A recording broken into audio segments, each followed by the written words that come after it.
Voilà de retour et je suis en compagnie de Mathieu Thomasin. Salut Mathieu! Salut Dan. Beaucoup de nouvelles de l'industrie, Mathieu. Je pense que tu en as plus que moi. Ça fait qu'on va commencer tout de suite avec les voitures de l'année. Ben oui, les voitures nord-américaines de l'année du côté du Salon de Los Angeles, on a annoncé les nominés. On n'en avait pas trop parlé, mais je te le dis tout de suite. Et là, sors ton 20$ parce qu'on va parier sur chacune des catégories. OK, parfait. Voiture nord-américaine de l'année, la Corvette Stingray. On y va avec la Toyota Supra ou la Hyundai Sonata. Je te laisse trouver l'intrus. Bien, j'ai aimé. D'ailleurs, c'était la première fois que je voyais physiquement la Sonata. Je l'ai trouvée assez Beau design. impressionnante. Oui, oui. Vraiment, là, on utilise la Sonata chez Hyundai pour aller dans des sphères de design complètement différents.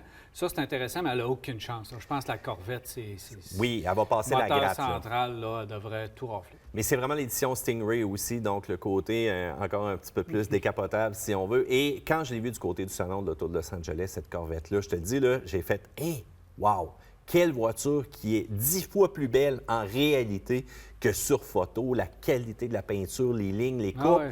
Le prix va jouer probablement, ça va être le facteur qui va justement réussir à démarquer la Corvette et qui fait qu'elle va se battre avec des exotiques. Puis c'est pas pour rien, d'après moi, qu'elle va remporter. À moins de 100 000. Là. Donc, ton 20$ c'est sur celle-là. Ouais. Je prends note, mais là, on est sur le même choix. Véhicule utilitaire de l'année. Donc là, on a deux compétiteurs coréens cousins, si on veut. Le Hyundai Palisade, le fameux Kia Telluride que j'ai adoré quand même.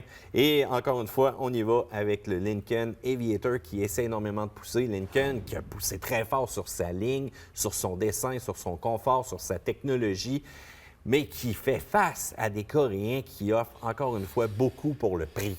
Bien, logiquement, le Palisade devrait peut-être passer juste avant le Telluride.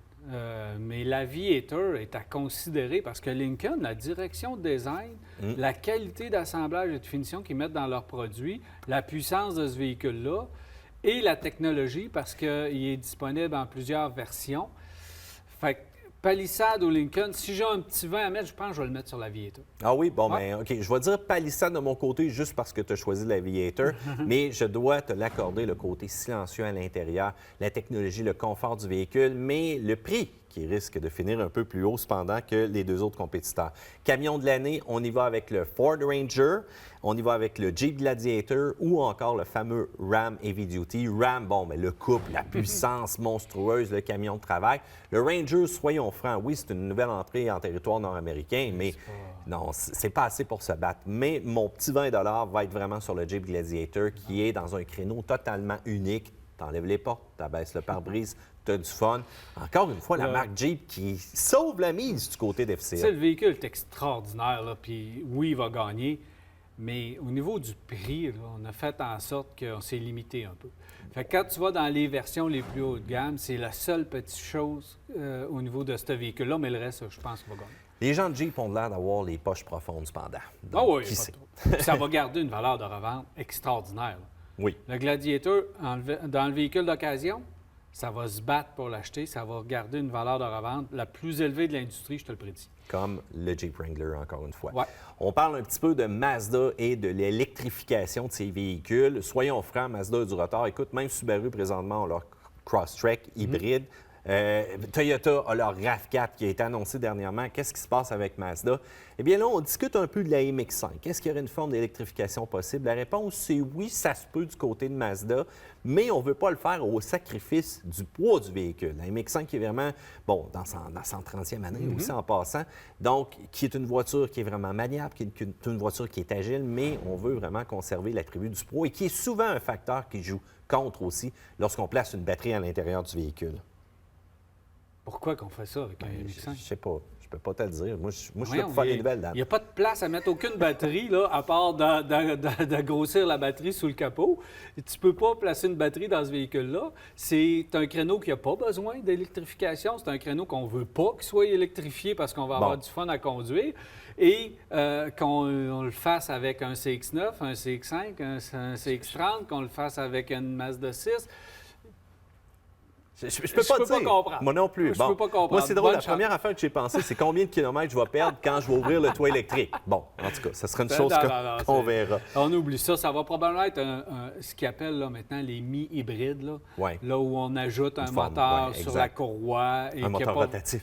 qui n'a pas besoin d'un espace de batterie ou d'une grosse batterie. Donc, ça va être hybridation légère. En tout cas, j'ai hâte de voir ce qu'on s'en va avec Mazda parce que c'est difficile un peu de se lancer. Bon, on travaille sur des concepts. Moi, je pense qu'on va arriver, tu l'as dit, avec le moteur rotatif. Oui. On va arriver avec quelque chose d'un véhicule branchable avec moteur rotatif, un genre de Volt, mais qui va utiliser le moteur rotatif. Je sais pas. Ça, c'est ce que je prédis dans les prochaines années. Mais le côté aventure, le côté plein air, le côté écolo, changement de mentalité des gens, j'ai hâte de voir. Revenons un petit peu dans ce qui nous passionne. James Bond, tu le sais, on a eu la chance de voir le nouveau Defender du côté de Los Angeles, lui toucher, il a touché les magies du tournage. La fausse saleté, là, c'était vraiment le Il y avait de la vraie terre en dessous de ce véhicule-là, je te le confirme, c'est un potin. Le nouveau James Bond, oui, on va avoir les scènes avec la partie Land Rover, mais on n'échappe pas du côté d'Aston Martin. Il va en avoir pas moins de 4. Et on ramène le classique DB5 dans le preview qu'on nous a montré du film. Incroyable, mon cœur a littéralement chaviré. Donc, les gadgets aussi à l'intérieur de ce véhicule-là.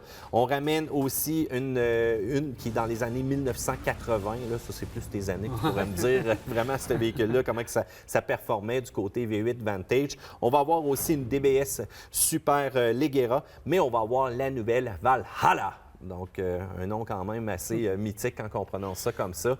Une voiture qui est hybride, une voiture qui est extrêmement performante. Et je dois t'avouer que ça fit dans un James Bond futuristique.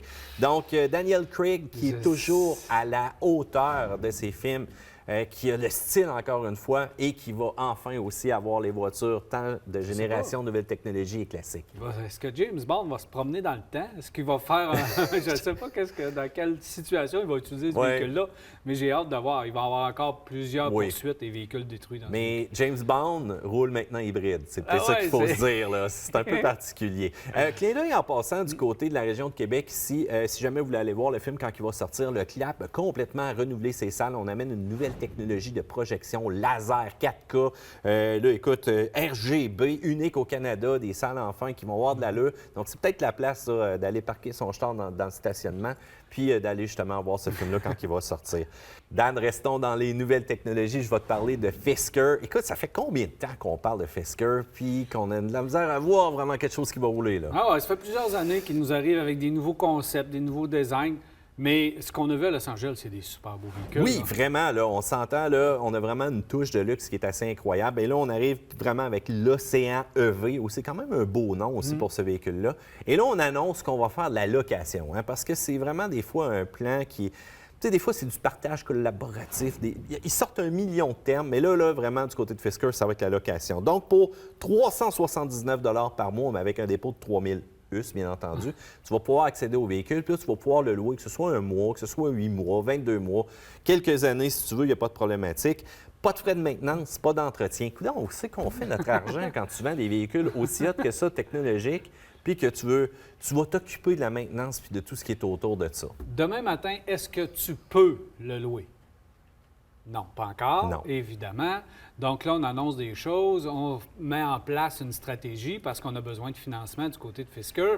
On met un plan en place qui est très attrayant, puis que les gens vont dire, surtout, on va voir, on va aller... Donc, attendons de voir le jour où ils vont vraiment être en production, les véhicules, et le jour où on va vraiment pouvoir le louer. On se reparlera du montant du financement. En tout cas, 30 000 US de kilométrage que tu peux faire, disons, par mois avec ton véhicule en location. Et on a dit qu'on allait battre le prix du Tesla Model Y, le prix de base, qui d'ailleurs a été annoncé à 41 200 $. Mais ça, je ne suis pas sûr de ça. Et allons dans le monde un petit peu plus réaliste, du côté de Lincoln. On prévoit aussi utiliser la plateforme de Rivian. Il ne faut pas oublier que Ford avait investi 500 millions de dollars. Rivian arrive avec 2 beaux véhicules. Et là, bien, tu le sais, hein, on a la Mustang Mach-E qui a été lancée. Donc, ça serait très logique aussi d'avoir une version un peu Lincoln de ce véhicule-là, mais sans le cheval. Oui, bien là, on va le faire. Ça va-tu être le sport utilitaire? Ça va-tu être le camion? Parce que moi, je pense que d'utiliser la plateforme pour le camion serait vraiment la solution incroyable. Donc, on va voir un partage. Puis, c'est pas pour rien que Ford a investi là, dans cette compagnie-là, parce qu'ils ont une belle plateforme, ils ont une belle technologie de moteur, puis ils savent qu'ils vont être capables de faire de quoi avec ça. Donc, peut-être qu'on va avoir quelque chose entre un F-150 qui utilise leur plateforme, peut-être pas. Bien, pourquoi pas, mais une chose est sûre, Lincoln va nous lancer très bientôt un compact qui va être sous forme électrifié. Et on va avoir aussi un véhicule sport utilitaire encore un peu plus gros. Donc, quelque chose de nouveau, pas juste du hybride branchable. Parce qu'ils ont apparemment de belles batteries, ils ont un bon moteur, ils ont un bon système de gestion. Alors, j'ai hâte de voir ce que ça va donner, mais bonne idée de la part de chez Ford, pourquoi pas. Merci, Mathieu. Merci à toi, Daniel. Alors, voilà, on s'arrête et on vous revient à Virage national.